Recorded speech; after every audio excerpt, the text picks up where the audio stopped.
अनंतकोटि ब्रह्मांड नायक राजाधिराज सच्चिदानंद सद्गुरु श्री ब्रह्म चैतन्य महाराज की जय।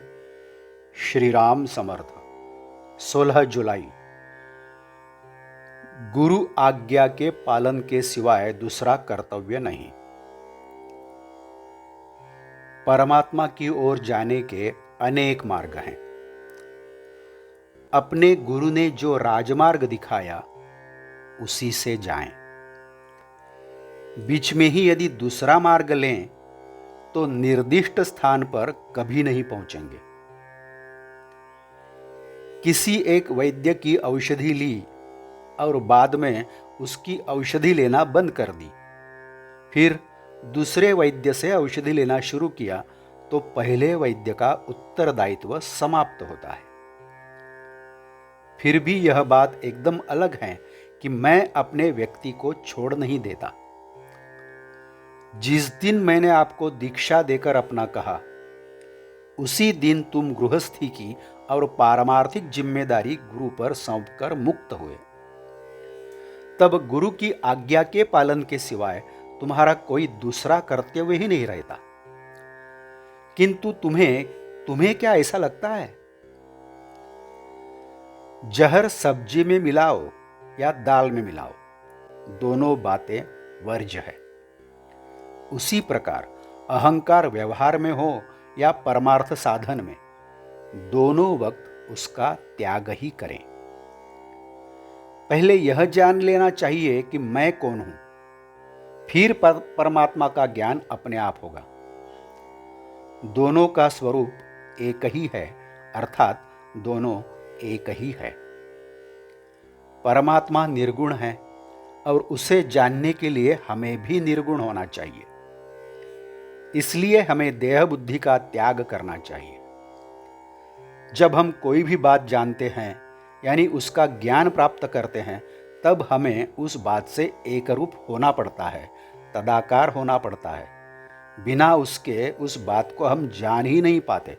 अतः परमात्मा को जानने के लिए क्या हमें परमात्मा स्वरूप नहीं होना चाहिए? इसी को साधु बनकर साधु को पहचानना या शिवो भूत्वा शिवम यजेत ऐसा कहते हैं। अब इस बात का भी हमें गंभीरता से विचार करना चाहिए। किसी वस्तु का आकार हमें प्राप्त हो, अर्थात किसी वस्तु का आकार हम समझे, तो उसके समान हम पर संस्कार होने चाहिए। वे संस्कार वस्तु के आघात और प्रत्याघात रूप से होते हैं। फिर उस वस्तु का ज्ञान हमें होता है। इसलिए परमात्मा स्वरूप के विरोध में जो संस्कार होंगे, उन्हें मिटाकर हमें अपना अंतःकरण परमात्मा स्वरूप के लिए पोषण करने वाले संस्कारों से संस्कारित करना चाहिए। यदि हम साधन के द्वारा निष्पाप हो पाएं, तो हमें विश्व में पाप दिखाई नहीं देगा। देवता के गुण और रूप के कारण उसके गुण और रूप को हम जान पाएंगे, किंतु उसके नामस्मरण से वह जैसा है वैसा समग्र रूप में हम जान पाएंगे।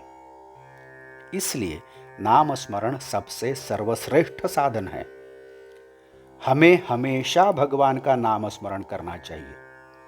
उसी में जीवन का सर्व सुख समाया है।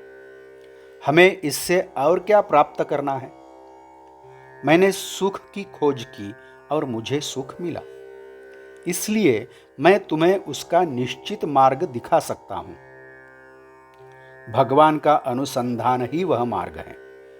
मैं अत्यंत संतुष्ट हूं, वैसे तुम भी संतोष प्राप्त करो। जो मैंने प्रारंभ में कहा है वही अंत में कहना चाहता हूं। तुम जैसे कैसे भी हो, भगवान का नाम स्मरण मत छोड़ो। आज का बोध वचन: जितना बन सके उतना नाम स्मरण करो।